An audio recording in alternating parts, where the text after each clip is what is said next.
bonjour à tous. Donc, bienvenue au SEO Campus, un événement que je crois on adore tous. Enfin, voilà, moi ça fait 10 ans que j'essaye de... Je pense que j'en ai loupé un seul pendant le Covid. J'adore cet événement. Et donc voilà. Alors aujourd'hui, on va parler de Google Ads. On va passer en revue un certain nombre de tips, de fonctionnalités assez avancées. Je pense qu'il s'adresse plutôt à des personnes qui ont l'habitude de manipuler l'outil. Soyez tolérants parce que je pense que vous allez connaître certaines fonctionnalités. Je pense que vous allez en découvrir d'autres. En tout cas, j'espère, c'est mon souhait. Si vous les connaissez déjà, c'est peut-être l'occasion de les revoir sous un autre angle, un peu détaillé. Alors, je me présente. Donc, je suis Bertrand Maslow, je suis consultant acquisition. J'ai créé la société Volumium voilà, en 2011. Ça remonte un petit peu maintenant. Et je suis toujours sur les trois mêmes sujets, SEO, SIA et Analytics. Donc côté SEO, je suis un peu en mode hybride. Je sais que c'est pas tout à fait le cas de tout le monde au SEO Campus, mais c'est vrai que j'ai toujours été hybride. J'ai toujours travaillé sur ces trois sujets parce que tout simplement ça me passionne. J'essaye de travailler que sur ce qui me passionne. En tout cas, j'arrive pas à faire autrement. Sur le SEO, qu'est-ce que je fais? Je fais du pilotage annualisé, des accompagnements à la refonte, des audits. Côté analytics, je fais du paramétrage de e-commerce ou du paramétrage de server-side. Volumium et le Addingwell Partner, pour ceux qui connaissent. Et côté SIA, je fais également du pilotage, des implémentations, du paramétrage e-commerce, du suivi e-commerce, etc. Voilà.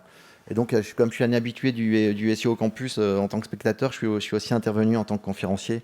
C'est la 4e fois cette année.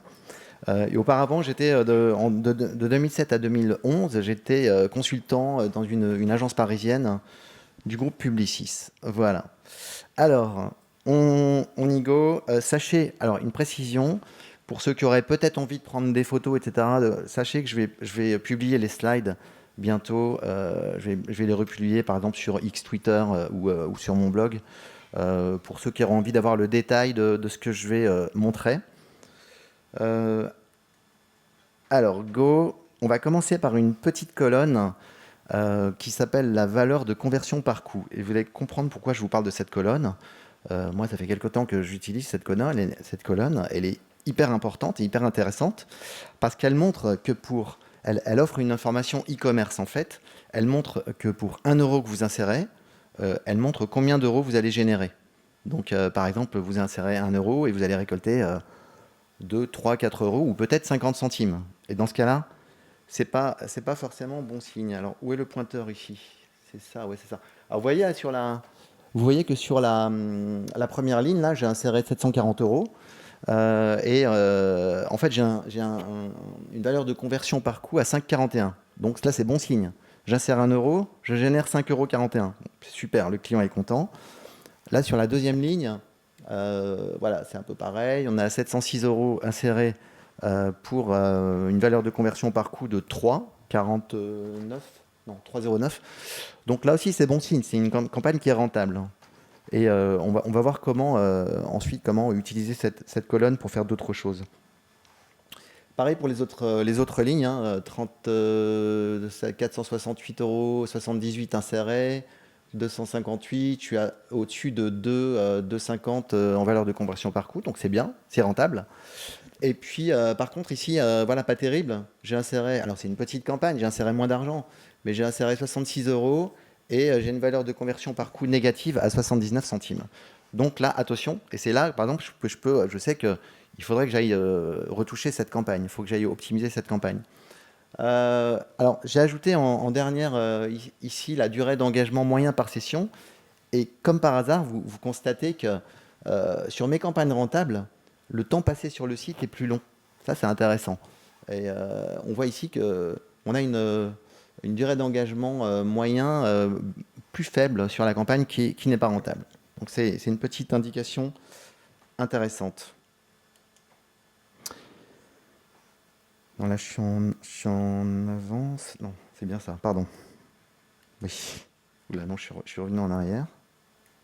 Ouais, c'est la colonne du truc du milieu pour avancer. D'accord. Maintenant, on va parler d'un sujet complémentaire avec ce qu'on vient de voir, de ROS, stratégie au ROS. Je pense que nombreux sont ceux qui connaissent cette stratégie d'enchère qui est en fait, dont l'objectif est en fait de demander au système de générer de la valeur, du retour sur investissement. Alors d'abord, on va dire on va voir pas mal de choses sur ce sujet qui est très intéressant. Quand l'utiliser, bah, déjà, vous pouvez penser à l'utiliser si vous récupérez de la valeur de conversion, hein, une colonne de valeur de conversion qui fait remonter vos valeurs, de la valeur dans vos campagnes. Et puis on peut l'utiliser également, le ROS, si on a 15 à 20 conversions minimum par mois. Alors, exemple d'utilisation, ben, vous voyez, voilà, c'est dans un site de e-commerce, par exemple. Et là, on va privilégier la valeur de conversion. Il y a tout un tas d'autres. Je vais peut-être me tourner comme ça si je peux. Ouais, ça serait pas mal. Il y a tout un tas d'autres de choses qu'on peut privilégier, que Google propose de privilégier, et qui sont intéressantes à tester, hein, comme le taux d'impression, etc.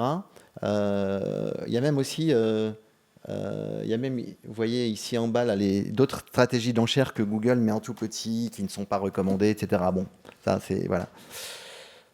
Euh, alors, donc une fois que vous avez sélectionné la valeur de conversion, il faut cocher définir un objectif de retour sur les dépenses publicitaires. Et là, vous allez indiquer un pourcentage. Comment connaître le pourcentage à indiquer? Eh bien, c'est très simple. On va se servir de notre colonne valeur de conversion, valeur de coût par conversion. Et si par exemple elle est à 3,3, c'est que pour chaque euro généré, pour chaque euro inséré, pardon, vous générez 3,30 €, et ben vous allez multiplier ce chiffre par 100, donc 3,3 fois 100, et vous allez indiquer 330 dans la colonne ROS cible. Voilà. Donc voilà pour le ROS. Alors pour sécuriser cette stratégie, parce que comme vous le savez, Google Ads n'est pas quelque chose de toujours stable. Il faut travailler sans arrêt pour que ça soit performant. On peut automatiser cette stratégie d'enchère. Et moi, je vais vous donner quatre cases à cocher dans les applications automatiques. Je pense que tout le monde connaît les applications automatiques, ou la plupart d'entre vous. En fait, c'est Google qui vous propose d'utiliser ces applications automatiques pour que le système automatiquement change en fonction de ce qu'il perçoit comme performance. Donc, je vous propose d'abord cocher ça, enchérir plus efficacement grâce à la stratégie maximiser les valeurs de conversion. Ça permet au système de passer automatiquement à une stratégie basée sur de la valeur. Les autres choses, les trois autres cases que je vous conseille de cocher, c'est pareil. La première, c'est changer de stratégie d'enchère et de passer à la valeur de conversion plus ROS. Et on a vu là comment indiquer un pourcentage dans cette campagne. Le second, c'est définir un ROS cible, c'est-à-dire que le système va définir le pourcentage lui-même automatiquement. S'il pense que c'est nécessaire, hein, le système. Et la troisième, c'est d'ajuster les ROS cibles, c'est-à-dire qu'il peut très bien descendre votre pourcentage à la baisse automatiquement si il estime que vous avez été un peu trop ambitieux sur le pourcentage. Voilà. Et de cette façon-là, on va sécuriser l'utilisation de ROS. Voilà. Alors maintenant, je vais vous présenter une petite colonne très sympa, colonne personnalisée, qui va montrer le budget idéal à insérer. Alors, qu'est-ce que je veux dire par là? C'est que vous voyez ici, j'insère 80 € par jour dans ma campagne. Mais en même temps, je ne suis qu'à 26% de taux d'impression. Donc, je me dis, bon, j'insère pas mal je fais pas mal d'insertions, mais est-ce que je me demande combien il faudrait que j'insère quotidiennement pour être à 100% de taux d'impression. Alors, on pourrait croire qu'il faut multiplier le taux d'impression par 4, 4 fois 25, 100, 4 fois 8, 32. Est-ce que ça veut dire qu'il faut que je mette 320 € par jour pour être à 100% de taux d'impression? Non, en fait, non. Et là, on va créer une colonne personnalisée qui va... Non, je me suis trompé. Voilà. Qui va donner le budget idéal. Alors, cette colonne personnalisée, comment ça fonctionne? Eh ben, elle va utiliser, vous voyez que Google donne pas mal de colonnes. Alors moi, je les utilise pas tous, hein. Je ne sais pas si quelqu'un utilise tout. Pas mal de colonnes sur le taux d'impression. Alors, ça va tourner autour de ça. On va cliquer sur colonne personnalisée. On va faire une colonne personnalisée qu'on va nommer par exemple budget idéal. Et puis là, ensuite, on va mettre cette petite fonction-là. Donc, c'est ouvrez la parenthèse. Alors, c'est assez bien fait le système, hein. C'est du codage un peu automatisé. Mais c'est assez puissant parce qu'on peut rentrer des colonnes, des fonctions, etc., des opérateurs. Donc, ouvrez la parenthèse, budget quotidien, divisé par taux d'impression sur le réseau de recherche. Fermez la parenthèse, multiplié par, ouvrez la parenthèse, taux d'impression sur les R, plus taux d'impression perdu sur le réseau de recherche, budget. Donc voilà, avec ça, voilà, on obtient effectivement le budget idéal à insérer quotidiennement. Autre colonne personnalisée, assez sympa, mais sachant que c'est un outil ultra puissant, les colonnes personnalisées. Hein, c'est carrément, je ne vais pas dire que c'est pour les développeurs, mais presque, quoi. Ça va assez loin. On peut afficher les clics par écran sans segmenter. Alors, si vous voulez connaître les clics que vous avez réalisés sur ordi, sur mobile, etc., bien sûr, vous segmentez. Je pense que la plupart d'entre vous connaissent ou utilisent ce bouton. Mais là, il y a une solution. Et là, d'ailleurs, on voit bien que voilà, j'ai obtenu 32 clics sur desktop, 687 sur mobile. Là, je vais vous proposer d'ajouter des colonnes personnalisées. Il y en a deux. Clic sur les mobiles et clic répartition des clics versus écran. Vous voyez qu'en tout, j'ai eu sur cette campagne 237 clics, 203 réalisés sur mobile. Et là, dans cette colonne personnalisée-là, c'est encore plus détaillé. Mobile 203, ordi 24. Et je me demande même si ça ne fonctionne pas pour les TV connectées.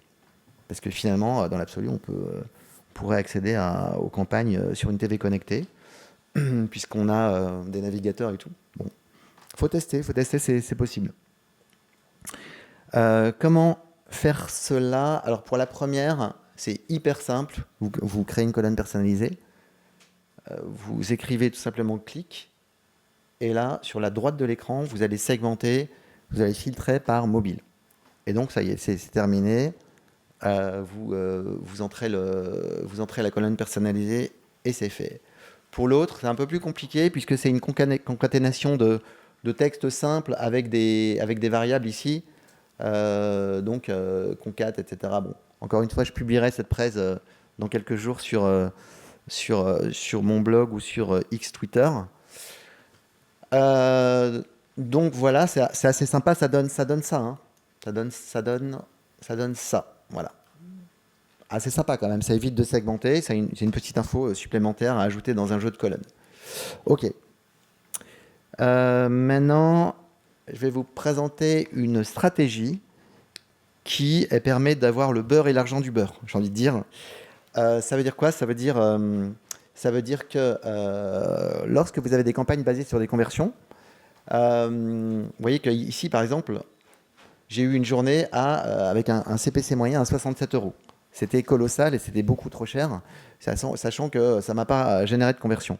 Donc, il y a une stratégie qui permet de contrôler les CPC moyens alors que vous utilisez une campagne, une stratégie d'enchère à la conversion.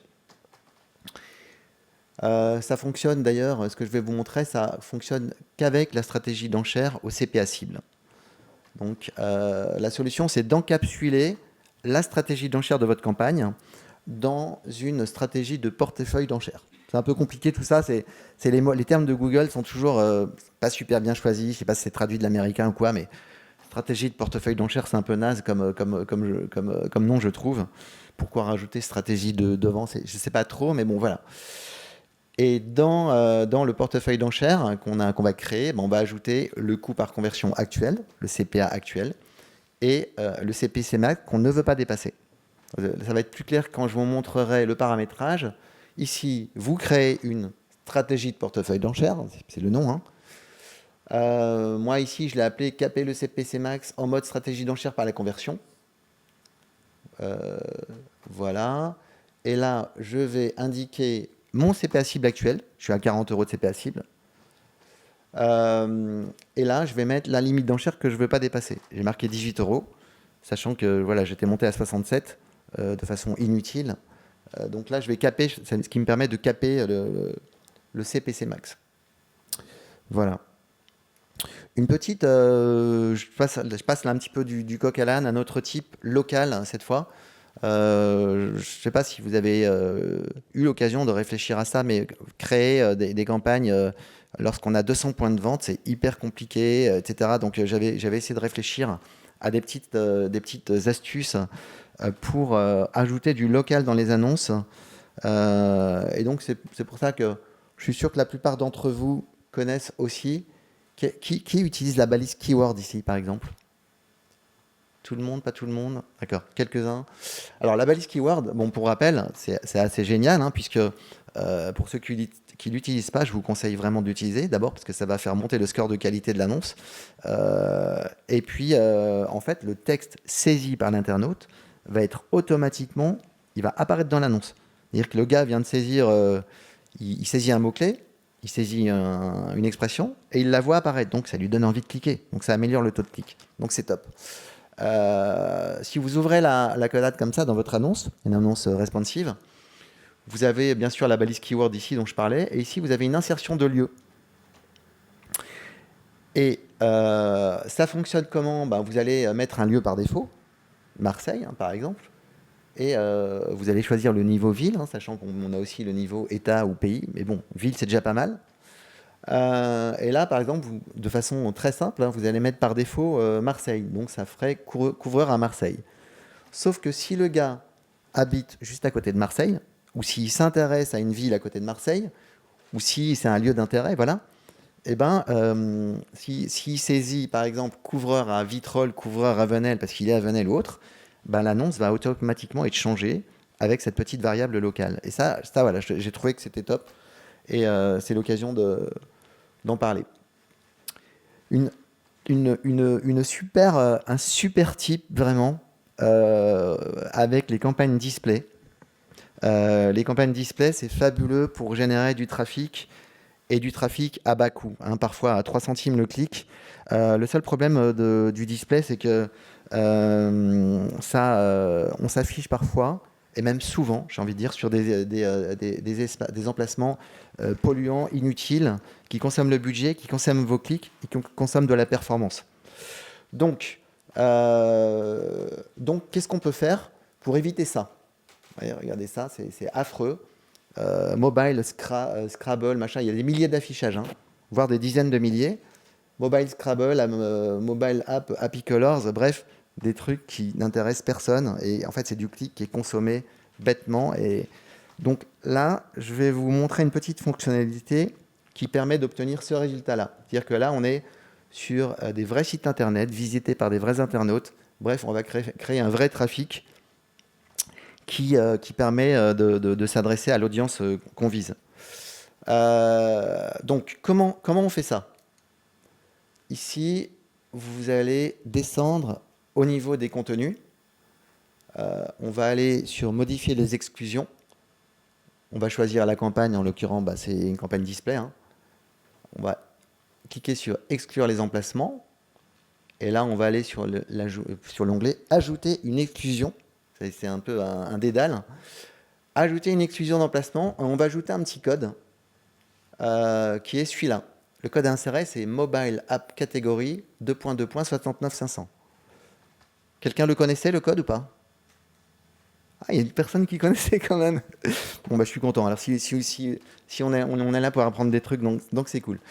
All Apps, une fois que vous avez rentré ce code, vous avez All Apps qui apparaît et on a un résultat. Au lieu d'avoir ça et des milliers d'affichages tout pourris, on a quand même des vrais affichages sur des vrais sites. Donc, voilà. J'espère que ça peut vous convaincre de travailler sur du display parce que parce que c'est quand même, c'est quand même intéressant pour un client qui veut un peu de qualité et beaucoup de trafic en même temps. Voilà, on va parler maintenant d'une question que je me suis posée longtemps. Et je suis sûr que la majorité d'entre vous connaissent la réponse. Comment est-il possible que j'ai 50 appels et 10 conversions? Tout le monde connaît la réponse ou pas? Qui connaît la réponse? Non, ça vous dit rien? Pourquoi je peux avoir 149 appels téléphoniques et 54 conversions? Quelqu'un le sait? D'accord. Bon, donc ça peut. Donc j'ai bien fait de poser la question aujourd'hui. Vous voyez ici, j'ai 411 appels, 217 conversions. Pendant longtemps, je me dis mais what the fuck? C'est quoi? Pourquoi? Comment est-ce possible? Et en fait, ça dépend tout simplement du paramétrage. Du paramétrage, c'est la durée d'appel. Là, moi, j'ai un client ici, c'est une campagne réelle. J'ai un client qui m'a dit, mais moi, mon client, il faut que je discute avec lui au moins 2 minutes parce que je lui pose des tas de questions. S'il ne rentre pas dans les cases, je peux pas lui offrir mon service. Donc ça ne marche pas. Donc c'est un appel, mais ce n'est pas une conversion. Donc là, c'est ce qui explique ça. On a 149 appels et 54 conversions. Donc ça, c'est vous qui le paramétrez. Et c'est là que vous verrez une différence entre les appels et les conversions. Maintenant, je me suis dit que c'était bien de reparler d'appels téléphoniques parce que je pense qu'on travaille tous avec les appels téléphoniques dans Google Ads et entre autres conversions, parce qu'il y a beaucoup d'autres conversions à traquer. Et je voulais reparler aujourd'hui de la façon de traquer les appels en mode super exhaustif. Alors, qu'est-ce que je veux dire par là? On connaît tous ce process. Mon client potentiel vient sur Google, dans Google Ads, il voit l'annonce, il appuie là-dessus avec son doigt, il vous appelle. Bon, super. Donc ça, on n'a pas grand-chose à faire, c'est presque automatique. Moi, j'ai appelé ça appel annonce. Le deuxième comportement qu'on peut avoir, le prospect, il arrive de Google Ads, et ça, c'est très important, ils arrivent tous de Google Ads, les prospects, et vous allez voir pourquoi je dis ça. Il arrive de Google Ads, et là, avec sa souris ou avec son doigt, sur desktop ou sur mobile, il va cliquer sur votre téléphone. Et si vous avez tagué le téléphone, comme c'est le cas sur tous les sites d'aujourd'hui, il va pouvoir vous appeler avec une appli comme Skype ou autre. Et donc cette action de conversion-là, je vais l'appeler contact Clicktel. Et le troisième comportement, alors celui-là il est encore plus vicieux, c'est le prospect qui arrive de Google Ads, là aussi. Il arrive sur votre site web et il prend le fixe à côté. Il prend le fixe pour vous appeler. Et bien comment le traquer, lui? Bon, je sais pas si vous... Je pense quand même que certains d'entre vous connaissent la réponse, mais on va voir ça tout de suite. La première conversion, comme je l'ai dit, il n'y a rien à faire. Vous insérez votre numéro de téléphone dans vos campagnes, hop, Google le traque comme une action de conversion d'appel. Génial. La deuxième conversion, on va le voir après. C'est très facile, il y a un petit paramétrage très simple qu'on va voir dans un instant. La troisième conversion, comment ça fonctionne? C'est le cas de figure où le gars est sur son desktop entre midi et deux, il mange son sandwich et il prend son fixe de bureau, il vous appelle. Bah là, lui, comment on peut le traquer? On va le traquer avec un changement du numéro de téléphone. Ça, c'est son numéro habituel. Et ça c'est un numéro témoin, c'est pas un vrai numéro, mais c'est un numéro de test. Et on va changer le numéro de téléphone uniquement s'il vient de Google Ads. S'il vient du SEO, s'il vient directement sur le site, etc., on va pas changer son numéro de téléphone. Alors, comment on fait ça? Je vais détailler un peu. Pour la 1, encore une fois, rien à faire, c'est automatique. Pour les conversions 2 et 3, on va créer une nouvelle action de conversion de type appel téléphonique. On va on va cocher sur le suivi avancé, on va cocher le suivi avancé des conversions. Mais non, c'est par défaut, il faut le faire. C'est bon? Non, ok. On va ensuite suivi avancé des conversions. On va cocher l'onglet utiliser Google Tag Manager. Tout le monde utilise Tag Manager ou pas ici? Ouais, nombreux. Ouais, de plus en plus. Ok. Donc GTM, ça, je ne vais même pas vous faire l'affront d'expliquer. Identifiant de conversion, conversion label, copier-coller, on met ça dans GTM. Et on va bien sûr ajouter une balise conversion linker obligatoire. Je me demande pourquoi ils ne l'ajoutent pas par défaut dans GTM. Ensuite, comment ça se passe dans GTM pour la conversion numéro 2? On va créer une balise GTM qui s'appelle suivi des conversions Google Ads. On fait un copier-coller des conversion ID, conversion label. Je passe, tout le monde le sait. On va avoir un déclencheur lien uniquement qui contient comme condition, clic URL, contient tel de points, tout attaché. Et c'est réglé, c'est fait. Pour la conversion numéro 3, comment ça marche? C'est une autre balise qui s'appelle Appel Google Ads depuis la conversion sur les sites web. Je publierai les slides prochainement, donc je répète, je le redis. Pas besoin de ceux qui sont intéressés de recopier. Enfin, c'est comme vous voulez, de prendre en photo. En tout cas, mise en place de la conversion numéro 3, balise spécifique qui s'appelle Appel Google Ads depuis la conversion sur les sites web. Ensuite, c'est pas très compliqué. Ici, vous allez afficher le numéro de téléphone du client, celui qui doit être remplacé si on vous appelle depuis un fixe et qu'on vient de Google Ads. Vous copiez et collez les infos et déclencheur le plus simple du monde, All Pages. Voilà. Ensuite, on va tester. Vous lancez votre tag assistant avec comme dans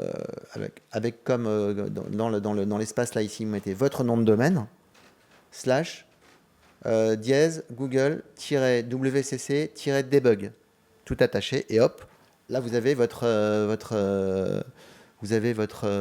test qui est prêt. Vous faites Enter et là vous avez cette fenêtre là et vous cliquez simplement sur Force et là vous allez voir que le numéro de téléphone du client va se transformer en numéro de test.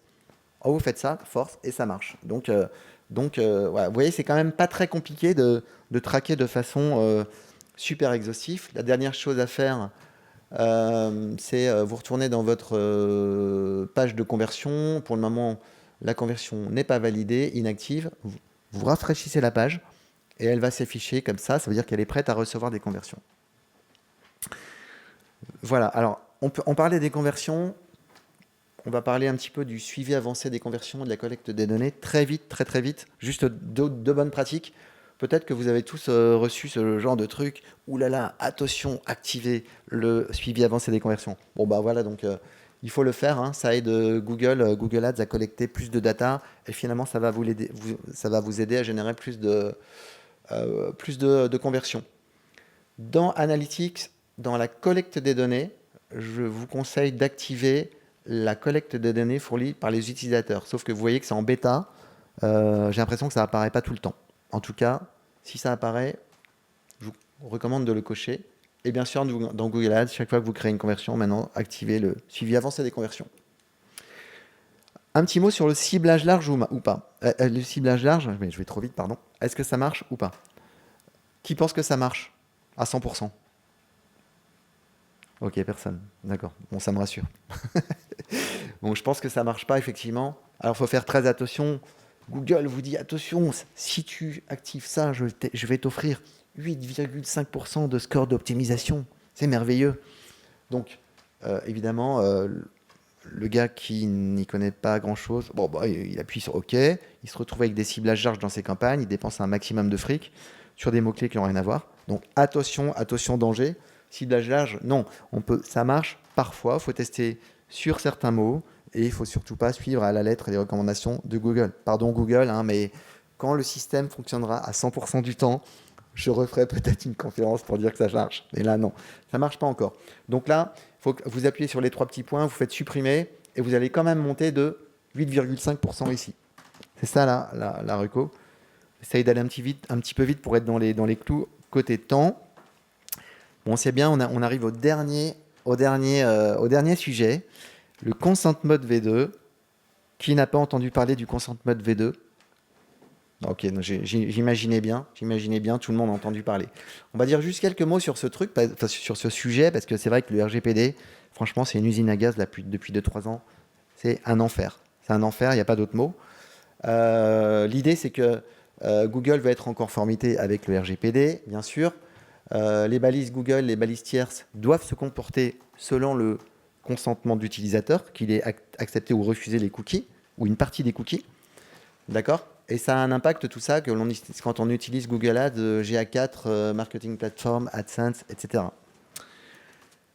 Donc, le consent mode V2, c'est très important de l'activer. C'est capital. Pourquoi? Parce que c'est, comme on dit, un changement de paradigme. C'est un peu, voilà, c'est un changement de façon de comptabiliser les conversions, notamment dans Google Ads, puisque on va prédire et modéliser les conversions. C'est fini le temps où Google enregistre les conversions, top, il les fait remonter dans votre interface. Ça, c'est fini. Donc là, il va prédire et modéliser. Comment? Je ne sais pas trop, honnêtement. Alors, dans l'aide Google, vous avez un tableau comme ça qui explique qu'on a un mode de consentement de base et le mode de consentement avancé. Activez le mode de consentement avancé pour que ça fonctionne bien, d'accord. Même si c'est un petit peu décrié par certains, mais je pense que c'est vraiment ça qu'il faut privilégier. Dès que le mode de consentement avancé est paramétré, dès que c'est fait, que l'utilisateur ait accepté ou non les cookies, vos conversions remontent et sont modélisées dans Google Ads. Donc c'est capital. C'est capital. Je fais juste avancer d'une slide. Vous avez 4 paramètres. Pour rentrer dans le détail technique un petit peu, il y a 4 paramètres de l'API du Consent Mode V2 qui sont Ad Storage, Analytics Storage, Ad User Data et Ad Personnalisation. Et selon que l'internaute a accepté ou refusé les cookies, vous allez avoir certains de ces paramètres. Là, par exemple, il a simplement accepté l'analytics, les cookies analytics. Donc, c'est granted. Les autres sont sur denied. Et là, l'internaute a tout accepté. Il accepte les cookies. Hop, tout passe sur denied. Et donc, comment paramétrer ça? Moi, je vous conseille d'utiliser Sirdata. Super CMP, ultra qualitative. Bon, bien sûr, vous avez Acceptio, il y a CookieYes, il y en a plein d'autres. Il y a une liste validée par Google. Je pense que vous savez tout ça. Hein. Il y a des CMP validés par Google. Utilisez une CMP validée par Google. Pour paramétrer Sirdata, c'est ultra simple. Si vous ajoutez le truc en dur, c'est 5 minutes. Automatiquement, le consent mode V2 va être activé. Par contre, si vous passez par GTM, eh ben, il faudra implémenter la suite également par GTM. Vous allez dans la galerie des modèles, vous aurez la balise Sirdata. Et une fois que c'est fait, ben, voilà, vos 4 paramètres d'API vont être granted ou denied correctement. Dernière chose à dire, et après j'aurai fini, c'est que oui, par défaut, une fois que vous avez fait le paramétrage, le mode par défaut, c'est le refus des cookies. Par défaut. Si on ne fait rien, si le gars ne fait rien, c'est refus des cookies. C'est-à-dire que les 4 paramètres de l'API sont sur denied. Voilà.